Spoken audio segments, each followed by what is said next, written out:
تعالوا بقى النهارده يا بنات نعمل كده روتين سريع ونشجع بعض. لو اول مره تشوفيني انا مروه، دي قناتي، ما تنسيش تدعميني باللايك الحلو بتاعك عشان يوصلك كل فيديو جديد ان شاء الله بنزله. تعالوا كده نسمي الله ونصلي على الرسول. اللهم صل وسلم على سيدنا محمد وعلى اله وصحبه اجمعين. ابتديت يومي كده، جبت غسلت الاطفال القمر دي، والجو خلاص بقى بدأ كده يحلو ويحرر كده شويه. فايه الجو النهارده جميل جدا، فاستغليت كده اليوم وقلت كده ايه اجيب بقى الغساله كده واغسل عليها هدوم البنات. هنا بقى حطيت كده المسحوق وظبطتها كده على 3 دقايق، مجرد بس ايه ما الاريال يدوب كده، وبعد كده هبتدي بقى كده ايه انزل هدوم. طبعا لولو ساعدتني عشان بتعشق اليوم الغسيل على الغساله دي. فالفيديو كله شرح نفسه. فتعالوا النهارده بقى احكي معاكم شويه. حصل كده موقف كده ضايقني جدا من فتره يعني قريبه. كانت لولو تعبانه وخدتها كده المستشفى عشان كانت تعبانه جدا. وانا قاعده في المستشفى كانت في واحده واقفه مع جوزها، وكان شكلها منهار جدا من العيوط، معرفش كملها يعني. فانا الصراحه افتكرت الاول ان هو مثلا تعبانه، علشان كانت الدنيا زحمة جدا، العيادة كانت زحمة جدا وما كانش في مكان تقعد. فانا قمت لها بصراحة ورحت لحد عندها، قلت اشوف هي مالها، يعني هي عايزة تقعد، لو عايزة تقعد مكاني مفيش مشكلة. فقمت وخليتها ورحت لها وقلت لها انت لو تعبانة يعني تعالي اقعدي مكاني. وطبعا الناس كلها والله العظيم بدأت يعني عمالة تتفرج عادي، اللي هو اكن حاجة طبيعية، شايفين واحدة عمالة منهارة واقفة بتعيط ولا اي اندهاش يعني. فالمهم انا قمت لها يعني، قلت لها تعالي اقعدي مكاني لو انتي عايزه تقعدي يعني وتعبانه ومش مستحمله، وممكن تخشي دوري مفيش مشكله. قالت لي لا انا مش تعبانه، انا بس سمعت خبر وحش وضايقني وانا منهاره من ساعتها. فعايزه اقول لكم بصوا، اول حاجه والله العظيم بجد اترمت في حضني وقعدت تعيط، اللي هو ما صدقت اي حد يروح لها يقول لها مالك. المهم وجوزها كل ده واقف جنبها عمال يتفرج وهي ساندة على كتفه وعماله تعيط. وعادي اللي هو ولا حياة لمن تنادي على رأي لولو. المهم قلت لها طب في ايه، اهدي بس بالراحه، في ايه انت لو محتاجه اي مساعده انا معاكي يعني، في ايه. راحت قالت لي انا بس سمعت خبر وحش ان يعني ابن اختي كان عامل حادثه يعني من كام يوم وتوفى، ولسه جايلي الخبر دلوقتي وانا مش عارفه اعمل ايه. وفي نفس الوقت كمان اختي في العنايه من ساعه اللي حصل، واحنا مش عارفين نجيبها لها ازاي، فالخبر لسه جايلي دلوقتي ومش عارفه اعمل ايه. طبعا قعدت تعيط. طب قلت لها طب ما تمشي يعني، انت قاعده مستنيه ايه؟ قالت لي عشان جوزي ايه هو اللي هيكشف وكده.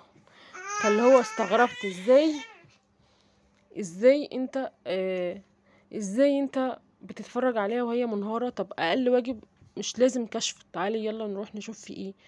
المهم جيت قلت لها طب خلاص تعالي هدي اقعدي مكاني واهدي كده. وبصراحة والله العظيم صعبت عليا جدا، اللي هو انت يعني ايه الجحود اللي انت فيه ده، اللي هو قاعد تتفرج عليها عادي وكل شوية بقى ايه سامعاه يقول لها الناس يا بنت، الناس بتتفرج علينا. ايه الناس يعني؟ ما يولعوا الناس. ناس ايه اللي انت بتتكلم عليها؟ ومش يعني همك الناس ومش همك مراتك اللي معاك؟ المهم جت قعدت مكاني، والناس بقى بدأت ايه اللي هو خلاص يعني لقيت بقى حد اتدخل، فاللي هو ايه بدأوا يتدخلوا هما كمان. فبدأوا يروحوا لها وهي قاعدة ويقولوا لها في ايه ومش في ايه وبتاع، تحكي لهم نفس القصة. و والناس كلها تعاطفت معاها جدا، واللي اداها التليفون عشان تتكلم فيه والكلام ده. بس هي كانت عايزة اللي هو فاهمة يعني، فاهمين اللي هو ايه, مالك في ايه. اوقات كتير بيبقى الواحد نفسه بس حد يقول له مالك في ايه.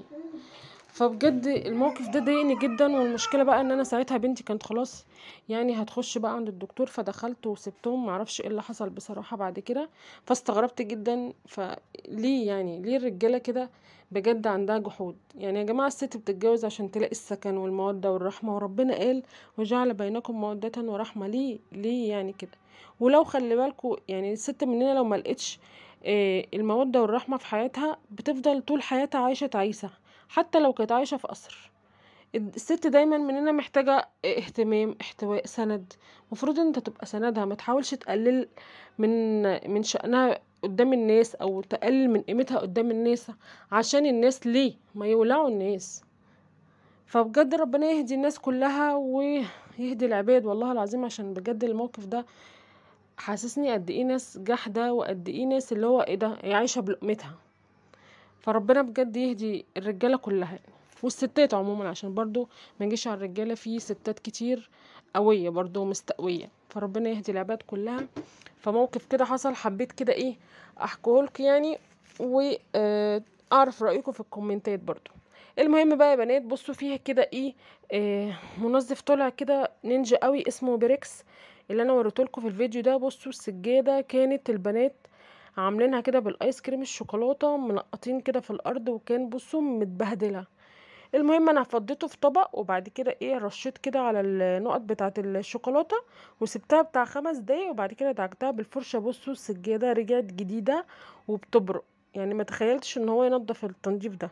عايزه اقول لكم الكيس ده ب2 جنيه، كنت ساعتها جايبه ب10 جنيه. إيه الكياس دي اللي هي بريكس ده. وعايزه اقول لكم كمان اكتشفت وانا بعمل في السجاده، لقيت الكرسي كمان كان محطوط عليه شوكولاته، يعني تقريبا زقزق طبعت بايديها على كرسي الانتريه. فبرضو دعكته كده بالاسبونشه بتاعت المواعين دي، فبجد رجع نضيف ويبرق. واهم حاجه بقى ايه تهوي كده، وعايزه اقول لكم ريحته كانت تحفه.